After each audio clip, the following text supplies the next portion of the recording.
ମୁଁ ତୁଳିକା ମୋର ସମସ୍ତ ଶ୍ରୋତାବନ୍ଧୁଗଣଙ୍କୁ ସାଦର ପ୍ରଣାମ ଜଣାଉଛି। ଆଜି ଆସନ୍ତୁ ଶୁଣିବା ଭୀଷ୍ମ ପଞ୍ଚକ ବ୍ରତ କଥା। ମହାଭାରତ ଯୁଦ୍ଧରେ 10ମ ଦିନରେ କୁରୁକ୍ଷେତ୍ର ରଣଭୂମିରେ ପିତାମହ ଭୀଷ୍ମ ଅର୍ଜୁନଙ୍କ ବାଣରେ ଧରାଶାୟୀ ହେଲେ। ତାଙ୍କ ଅନୁରୋଧ ରକ୍ଷା କରି ଅର୍ଜୁନ ନିଜ ଅସ୍ତ୍ର ବିଦ୍ୟା ବଳରେ ଏକ ସରସଜ୍ଜା ପ୍ରସ୍ତୁତ କରିଦେଲେ। ପିତା ଶାନ୍ତନୁଙ୍କଠାରୁ ଇଚ୍ଛା ମୃତ୍ୟୁ ବର ପ୍ରାପ୍ତ ଭୀଷ୍ମ ସେଇଠି ଶୋଇ ରହିଲେ। ସେଇଠି ପଡ଼ି ରହି ସେ ସୂର୍ଯ୍ୟଦେବଙ୍କ ଉତ୍ତରାୟଣ ମାର୍ଗକୁ ଅପେକ୍ଷା କରି ରହିଲେ। ବିଶ୍ୱାସ ରହିଛି ଉତ୍ତରାୟଣ କାଳରେ ମର୍ତ୍ତ୍ୟଲୋକ ଛାଡ଼ିଲେ ଆଉ ପୁନର୍ବାର ଫେରିବା ପାଇଁ ପଡ଼ିନଥାଏ।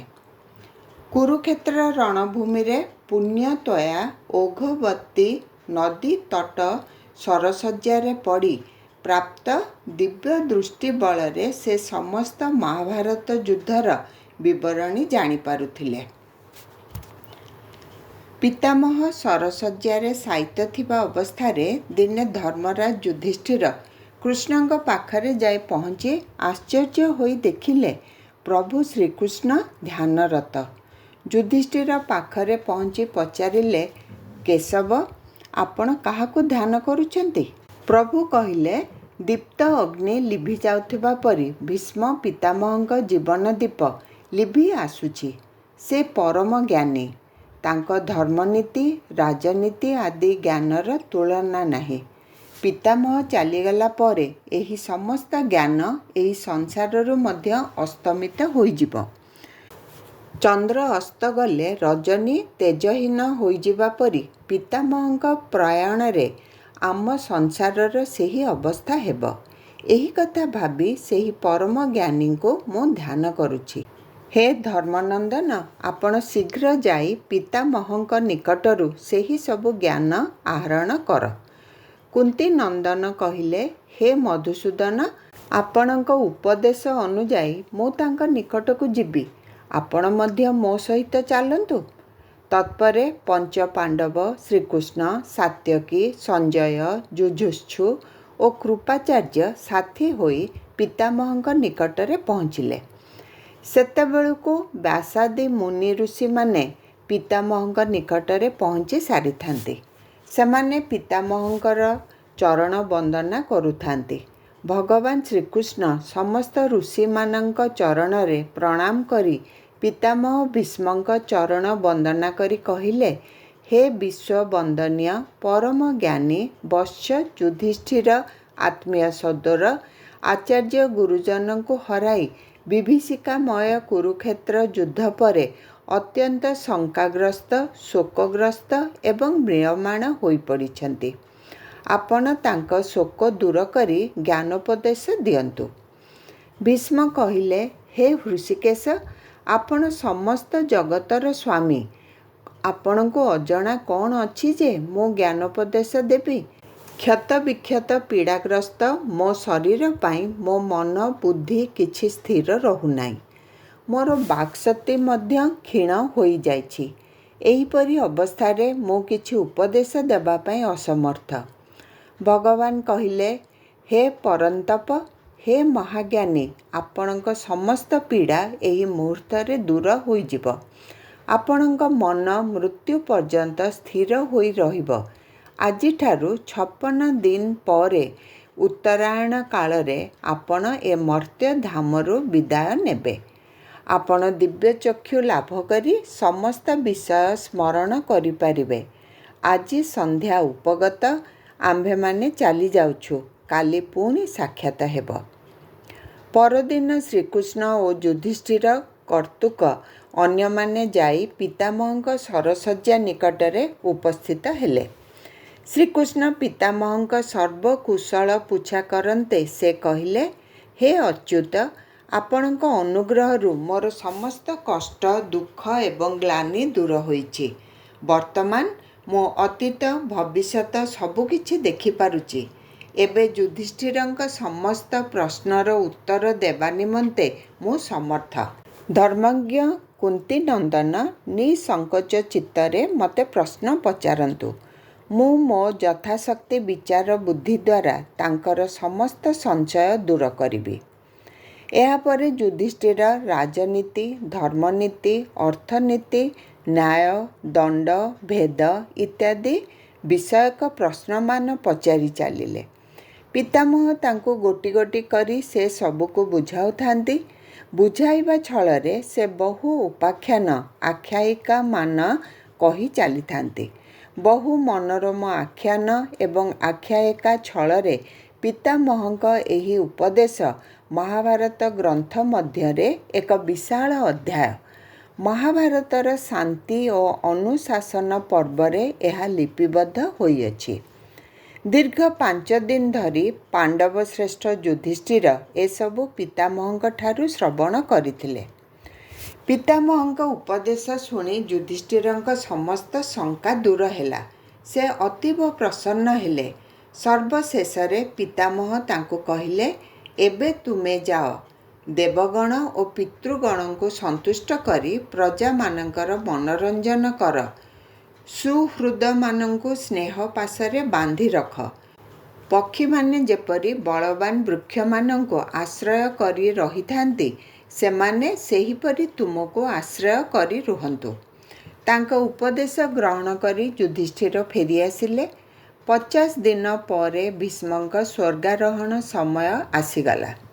ବିଦାୟ ପାଇଁ ପୁଣି ସମସ୍ତେ ଉପସ୍ଥିତ ହେଲେ। ସୂର୍ଯ୍ୟଦେବଙ୍କ ଉତ୍ତରାୟଣ ହେବା ସଙ୍ଗେ ସଙ୍ଗେ ଯୋଗ ଓ ଧ୍ୟାନପୂର୍ବକ ପରମବ୍ରହ୍ମଙ୍କଠାରେ ଧ୍ୟାନ ଲଗାଇ ପିତାମହ ଦେହତ୍ୟାଗ କଲେ। ସେ ଦେହତ୍ୟାଗ ପୂର୍ବରୁ ଯୁଧିଷ୍ଠିରଙ୍କୁ ପୁଣି କହିଗଲେ, ହେ କୁନ୍ତୀନନ୍ଦନ, ଶୋକ କର ନାହିଁ। ସତ୍ୟକୁ ଆଶ୍ରୟ କରି ରାଜ୍ୟ ଶାସନ କର। ଧୃତରାଷ୍ଟ୍ରଙ୍କୁ କହିଲେ, ରାଜା, ତୁମେ ଶାସ୍ତ୍ରବେତ୍ତା ଓ ଧର୍ମଜ୍ଞ।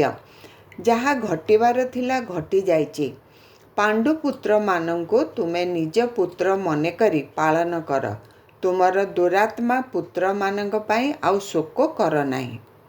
କୃଷ୍ଣଙ୍କୁ ଚାହିଁ କହିଲେ, ହେ ଦେବେଶ, ସୁରାସୁର ବନ୍ଦିତ ତ୍ରିବିକ୍ରମ, ହେ କୃଷ୍ଣ, ହେ କେଶବ, ବିଶ୍ୱାତ୍ମା ପୁରୁଷୋତ୍ତମ, ଏବେ ମୋତେ ଯିବା ପାଇଁ ଅନୁମତି ଦିଅ। ତୁମେ ପାଣ୍ଡବମାନଙ୍କର ରକ୍ଷାକର୍ତ୍ତା। ଯୁଦ୍ଧ ଆରମ୍ଭ ହେବା ପୂର୍ବରୁ ମୁଁ ମୂର୍ଖ ଦୁର୍ଯ୍ୟୋଧନକୁ ଏହା କହିଥିଲି, ଯେଉଁଠାରେ ଶ୍ରୀକୃଷ୍ଣ ସେହିଠାରେ ଧର୍ମ ଓ ଯେଉଁଠି ଧର୍ମ ସେଇଠି ଜୟ।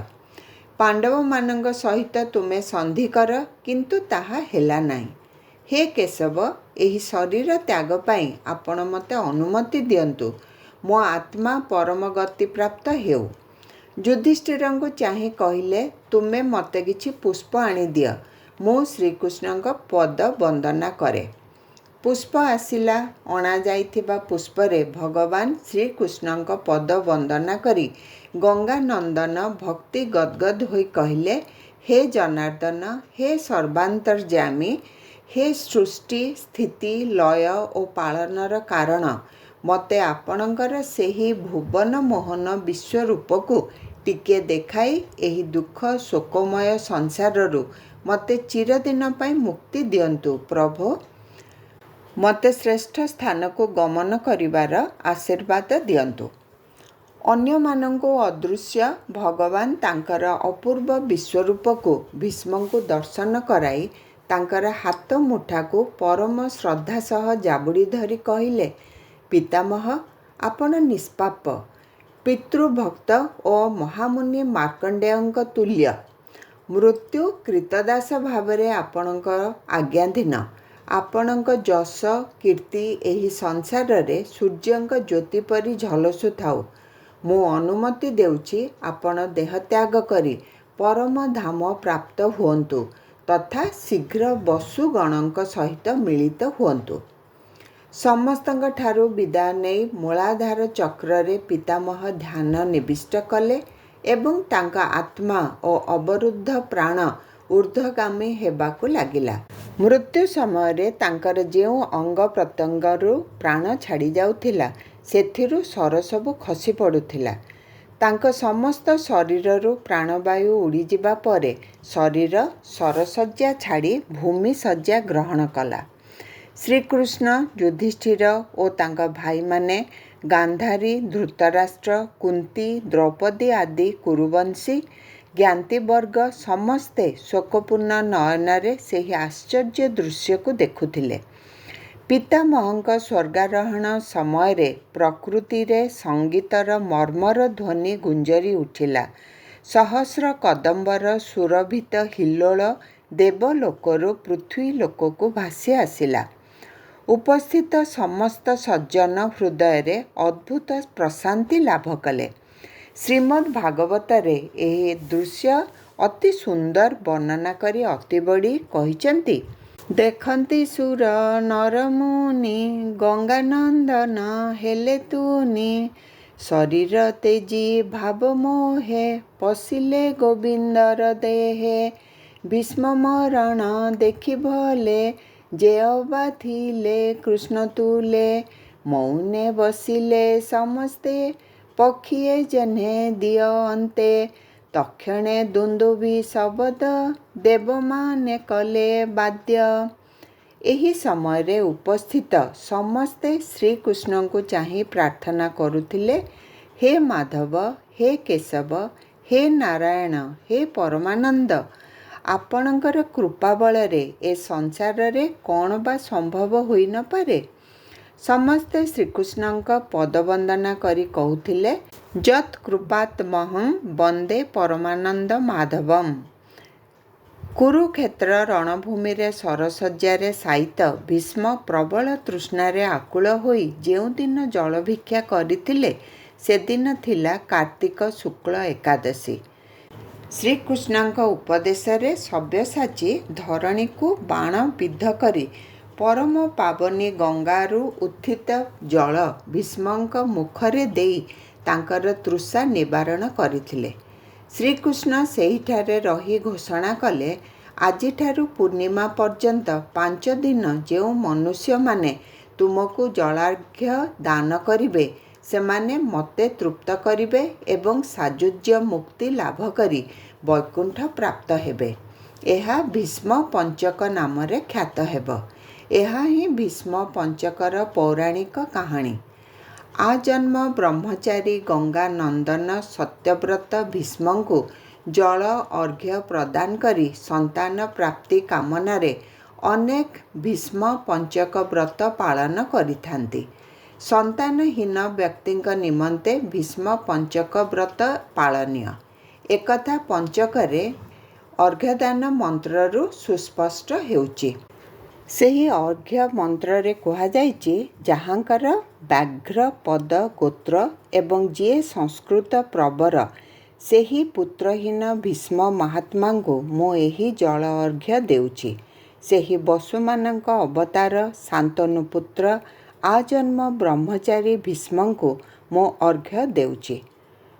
ନମୋ ଭୀଷ୍ମାୟ ଗାଙ୍ଗେୟ ସତ୍ୟବ୍ରତାୟ ନମଃ ନମଃ। ଏହି ଥିଲା ଭୀଷ୍ମ ପଞ୍ଚକ ବ୍ରତ।